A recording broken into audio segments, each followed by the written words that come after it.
Hi, welcome to a quick walk around video for our Land Rover Freelander 2. Really nice looking car, obviously you can see it, can't you? It's in Fuji white. It has the 19-inch alloys, they're finished in like a gunmetal type finish. Pirelli tyres all round. It's the Sport LE model, so this body kit is not the one that's on the usual Freelander 2s. It's got a rear spoiler and whatnot as well. I'll show you that when we get round there, but bodywork wise, really nice and clean and tidy throughout. No big dents or dings or scratches or anything like that to point out. It's obviously been really well looked after. Wheels are all, more or less immaculate as well. And like I say, matching set of Pirelli Scorpion tyres all round, so money has been spent here.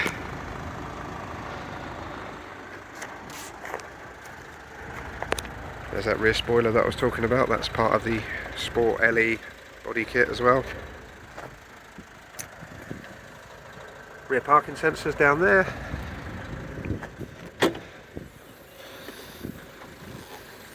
Huge great boot. Now in here there is nothing at the minute. I'm going to get an inflation kit to pop in there, so I can only imagine it must have been used at some stage and not put back. But don't worry, there will be an inflation kit in there. If I haven't got round to getting the inflation kit and you come down and you would prefer a spare wheel, just let me know when we're doing the deal. Okay, it's either or, but obviously if I get to it before someone buys it, I'll just pop an inflation kit in there. That's a subwoofer that goes in with the audio system. And then there's a 12-volt point over there as well.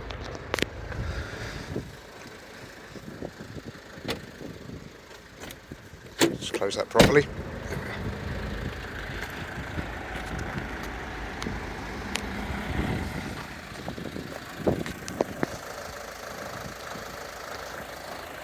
It's got the side steps as well on both sides, as you can see. But yeah, bodywork wise, really clean. One of the cleanest ones we've had of these.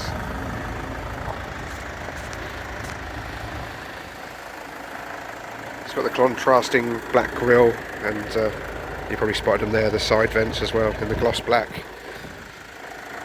Headlight washing system. I've left the lights on, they're not the xenon, they're the halogen type ones.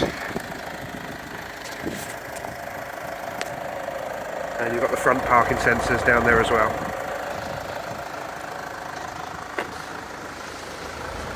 We'll have a look inside now. So obviously electric windows in the back, full leather. It's black with this contrasting white stripe that goes through the middle. That's the same for the front and back seats. You've got your ISOFIX points for the two outer rear seats, and if the middle seat is not in use, there's this cup holder, little storage area, armrest.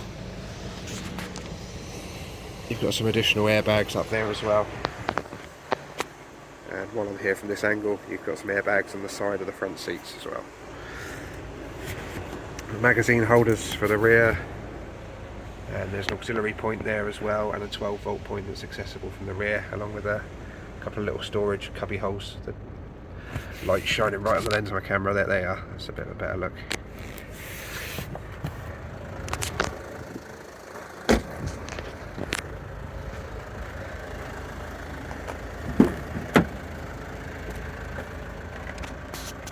Seats are in really nice condition, no rips or tears or anything like that. Now on this one, the normal headrest has been replaced with this unit. I'll get in there and sit down so you can see it a bit better.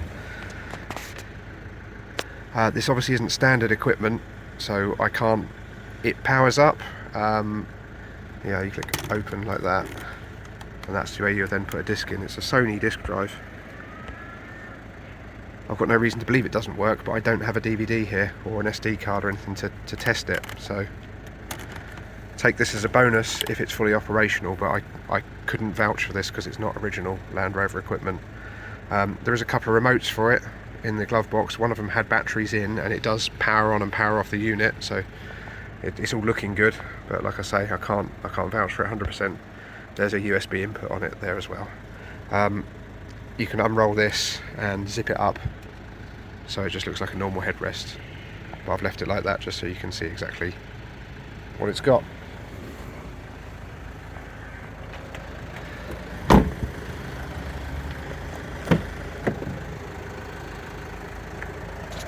As you can see, it's got the Alpine audio system. Here's the original Land Rover wallet. That's just got your operating instructions in there for the vehicle itself. There's also a switch down there if you wish to turn the front passenger airbag off, so you could fit a third child seat in there. That's the remotes I was talking about for the DVD player in the back. Like I said, I think it's that one that has the batteries in. I tried that and it did power on and off. I'll bring a DVD in with me tomorrow, and I'll amend the text in the advert if it's all working properly. I'll obviously advertise the fact that it has a DVD player. It's like a black gloss, what do you call that? Piano black, I think they call that, trim throughout. Got an airbag here as well, and you'll have some additional airbags just up there and up there also.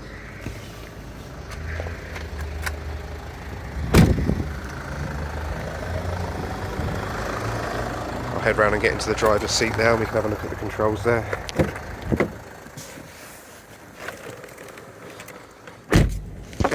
Obviously electric windows all round and electric mirrors.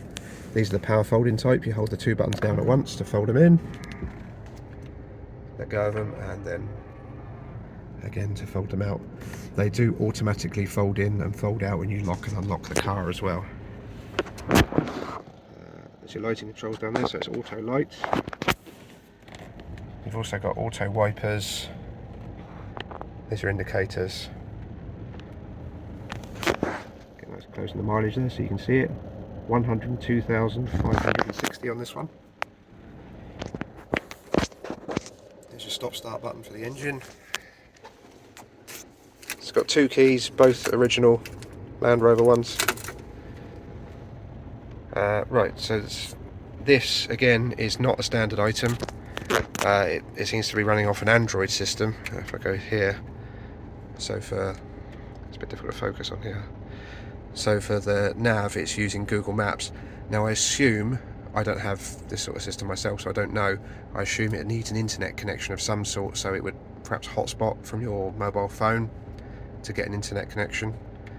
It seems to have radio and everything built in as well, and I assume Bluetooth and all that sort of stuff as well, but again, I haven't got an instruction manual here for it, so I don't know 100% what works and what doesn't on this. It's all powering up fine, not showing any faults or anything like that, so I assume everything works. It's just me as the user, I don't know what I'm doing with this. So you may come in and you've been familiar with this system before and you know exactly what to do, but I'm just letting you know it's there, but I can't vouch for what it does and doesn't do. The traditional head unit is underneath. That one we can vouch for because that's all working fine. The phone button, I press it, it doesn't do anything, so that would lead me to believe this model doesn't have Bluetooth, but like I say, it may well have it up here, but that would you'd need to come in and try that yourself with your own phone, make sure that all works. Likewise, they put this digital button on all of the head units. It doesn't have the DAB radio. If you cycle through, it doesn't go to DAB, so just letting you know what's going on there. Move it out of the way so you can see a bit better here. So heating controls there. It has got the heated front seats and obviously the normal aircon bits. That's for you select which sort of terrain you're going to be driving on. There's an additional 12 volt point and USB point down here. That again is aftermarket. There's your gear stick. So it's the Tiptronic box type. Another 12 volt point there. Cup holders there. Little storage cubby hole there, and that has got the locking wheel nut in. Up the top, just the regular sort of stuff really. Illuminated vanity mirrors, grab handles, and there's your alarm sensors and whatnot. So there we are. Obviously there's a ton of stuff on this car. I may well have missed something, so if I have, please just give us a call and I'll come out and check for you straight away. I'll include as many pictures as I can of the inside, the outside, and all the paperwork that we got with it, so it should give you a really good idea of what the car is like in real life. Obviously, should you wish to have it delivered, we can do that, or if you're local and you want to come down and view the car in person, obviously you're welcome to do that too. Okay, thank you very much for watching.